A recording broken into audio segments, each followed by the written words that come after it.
Game ones are wrapping up yesterday and today. James, I got to tell you, with our Cleveland Cavaliers, I typically am not an overreaction type person. I wasn't necessarily disappointed in the fact they lost game one. And obviously, when you guys are listening to this podcast, game two will be done on Tuesday. My disappointment, though, with game one was the fact that even from jump, the Cavs did not look like they were mentally ready to play. I think the Knicks just started off the game on a 9-2 run, and then obviously the Cavs got back into it.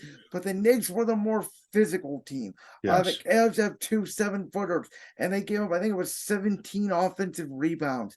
So that concerns me, especially when you consider that Jalen Brunson was in foul trouble the whole first half, barely played. I picked the Cavs to win the series in 6 games. And again, I'm not typically a flip-flopper and I'm not typically an overreactor. That game yesterday worried me. Well, and it should, because the last regular season matchup, Brunson didn't play. Or no, it wasn't Brunson. It was Randall. Yeah, Randall didn't play, but Brunson went off. And I Yeah. really And feel we gave up like 130 points. I'm going to recap game run one real quick. Go ahead. Ice being out for so long, even longer than the layoff than the rest of the team, that wasn't any good. Us being young and not having that playoff experience outside of pretty much Mitchell, that layoff did not help us. The bench not showing up did not help us. I don't know what's going on, why we signed a Danny Green and not get him out there for 7 minutes to settle this team down. I anticipate he's going to get squeezed into that rotation for game 2, because if game 2 doesn't look drastically different than game 1, it's not going to be a series we can win. I really think Tom Thibodeau and the Knicks, they said go out and play physical, get out and run when you can to score. Look how many easy buckets they had. Oh my goodness. But the physicality it's there in the playoffs.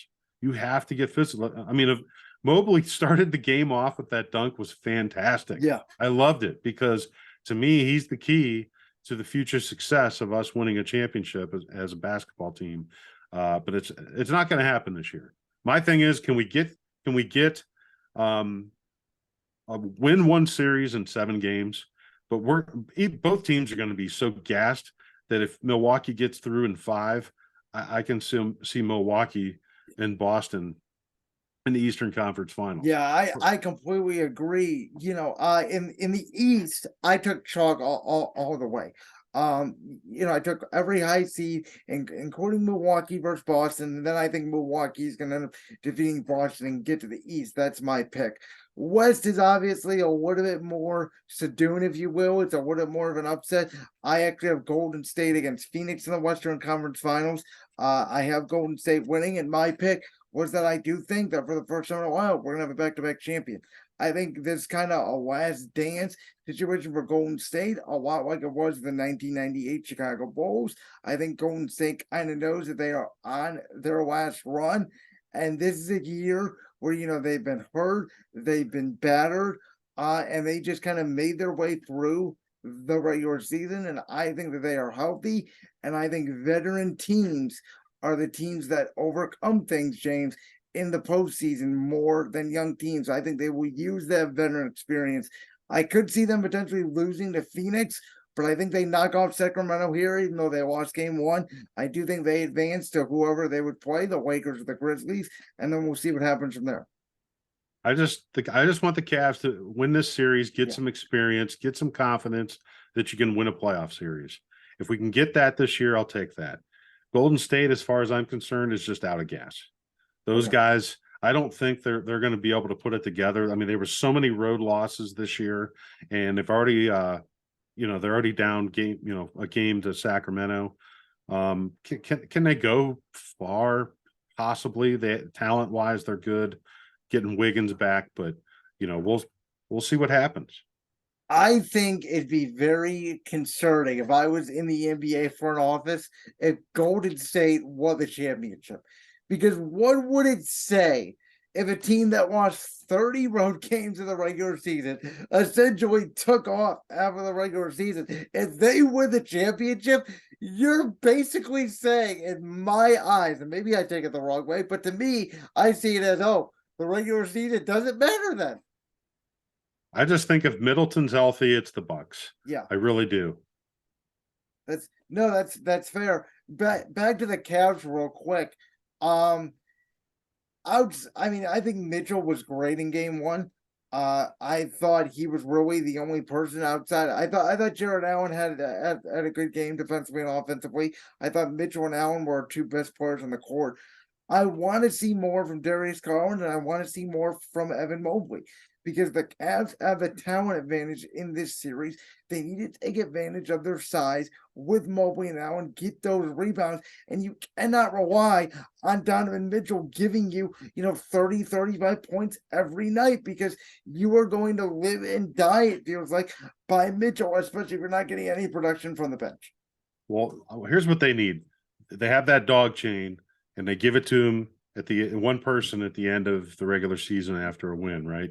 They need 5 dog chains, and for every guy that's out on that court, as a team of 5, no matter who it is, you need 5 dog chains. You got to play like, I mean, it's you remember it wasn't that long ago with LeBron and Tristan. Yes. Setting the tone from the physicality of having Absolutely. to be tough.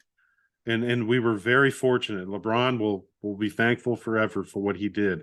But my concern with this series of the Knicks is, do we have matchup problems that we just can't, no matter whatever we throw at it? I better not see Jetty Osmond guarding Brunson. Oh, down the stretch. 3 straight times at the end of the game. And the other thing too is, I really didn't want to bring this up, but you kind of brought it up, so I'm going to throw it in there. The rotations and the coaching of this team. I try to like JB, and I try to not point everything on coaching, but some of this stuff, James, just drives me absolutely nuts when it comes to the matchups and the rotations. It feels like they're playing, I don't know, you pick a guy and go out there and see if they can do something. Like, there's no plan.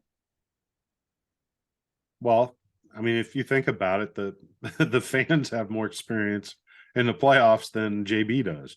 Yeah. Right. No, so we kind of I've changed my perception of it being a Cleveland fan based on our 2016 championship and how close we were also with the Indians, on how I look at things.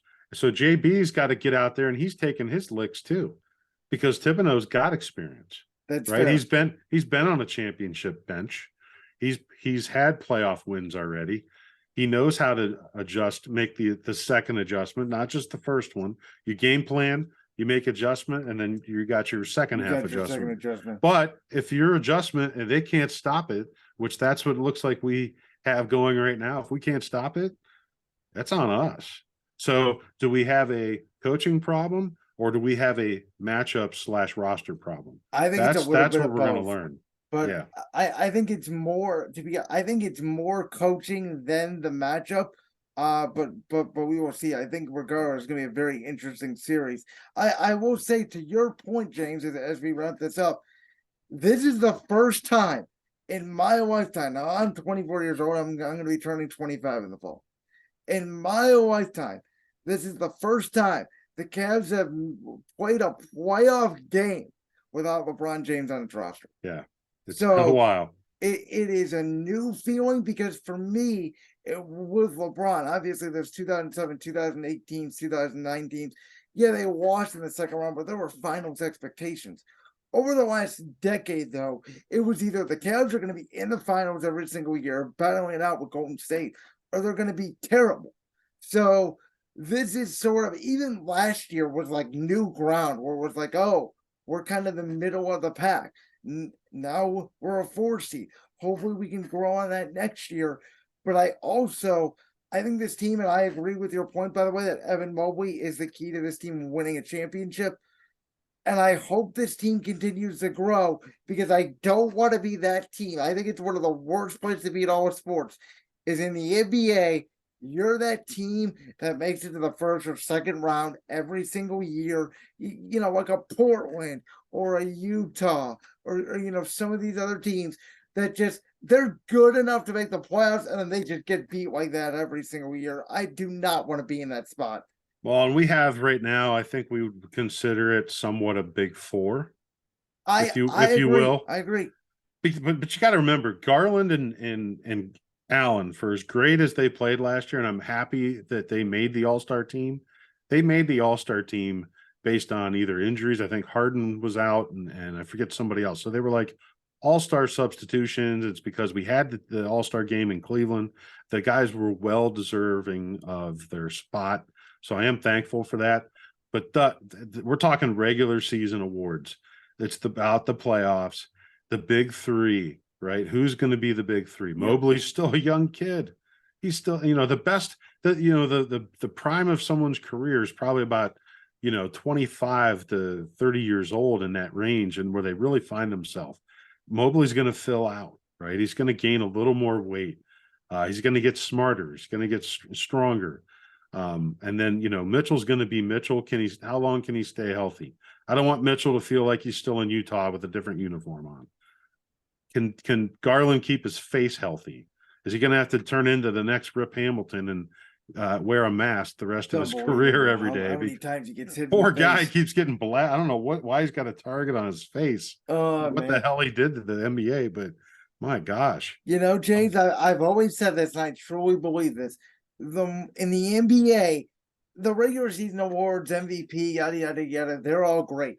The NBA is the one sport where the superstars matter, and it's all about and in every single level, the first round, semifinals, conference finals, what you do matters more at every single level, and I need you to be that guy in the game that I can count on you in the series. If you have a great regular season, if you score 20 points a game or whatever, you go into the postseason, you're shooting 30% and scoring 7 points a game. I'm sorry, I don't care how great you were in the regular season. Get off my team. Like, I need guys that have been there in the fire that understand how to win. If you look at 2016, you look down the bench, you got James Jones that's really not getting minutes, but you know what LeBron felt about him and helping keep the team together for off the court. Mo Williams, Richard Jefferson, Mike Miller, Channing Frye. So there were so many guys, the vets, that you don't see on our roster yet because we're not there yet. We're baby stepping. We're LeBron's early years of before he left, the early years, just getting playoff experience and hopefully looking badass in some other series, but maybe not being able to pull it out. I get it, because we know, and that's what I mean about changing my perception of being a Cleveland fan. I know we don't have enough yet. Like baseball, we could get hot with the Guardians. We could get some young guys up. We could get a veteran trade at the deadline that just, comes and adds to that team. And we just get this momentum and it takes us to a championship. We don't have that yet with our Cavaliers. So just enjoy that we're in the playoffs, everybody, and look to for Dan Gilbert and Kobe Altman to add to this roster. And I hope JB works out. But to me, this feels like the Doug Collins before the Phil Jackson. I completely agree with that as well. Do you like that clip from the Brands World podcast? If so, make sure you go down there and hit that subscribe button. While you're down there hitting the subscribe button, make sure to also hit the notification bell so you never miss another upload. And make sure you check out all the other clips from the Brands World podcast right here on YouTube.